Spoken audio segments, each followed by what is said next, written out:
Timbog ang tinaguriang Regional Top 10 Most Wanted Person sa kasong robbery o pagnanakaw sa isinagawang operasyon ng Lanao del Sur PNP sa Barangay Pugaan, Marawi City, Lanao del Sur noong ika-11 ng Agosto taong kasalukuyan.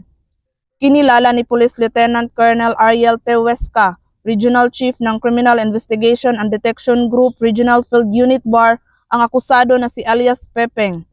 Naging matagumpay ang ikinasang operasyon ng mga otoridad ng CIDG Lanao del Sur Provincial Field Unit BAR, katuwang ang 44th Special Action Company, 4th Special Action Battalion, Provincial Investigation Team Regional Investigation Unit 15, 1403rd Regional Mobile Force Battalion 14, Provincial Investigation Unit Lanao del Sur PPO, Marawi City Police Station at Probar Tracker Team na nagresulta sa pagkakaaresto ng akusado sa bisa ng warrant of arrest sa kasong robbery na inisyo ni Honorable Samina Sampaco Macabando Usman, Presiding Judge Branch 8, 12 Judicial Region, Marawi City, Lanao del Sur, noong ika-25 ng Hulyo 2023 na may inirekomendang piyansang 120,000 pesos.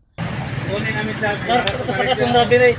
Kawan, may karapatang manahimik. Ano sabihin na pwede kong gumitig laban sobre sa'yo sa lang umat.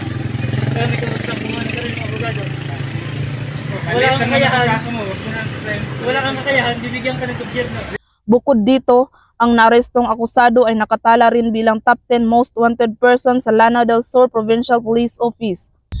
Ang naarestong akusado ay dinala sa opisina ng CIDG Lanao del Sur Provincial Field Unit para sa dokumentasyon at tamang disposisyon bago ibalik ang nasabing warrant of arrest sa korte na pinagmulan. Patuloy na magsasagawa ng mga operasyon ang ating kapulisan para mahuli ang mga taong may pananagutan sa batas, mapanatiling mas maayos, tahimik at maunlad na bagong Pilipinas. Dahil sa bagong Pilipinas, ang gusto ng pulis, ligtas ka.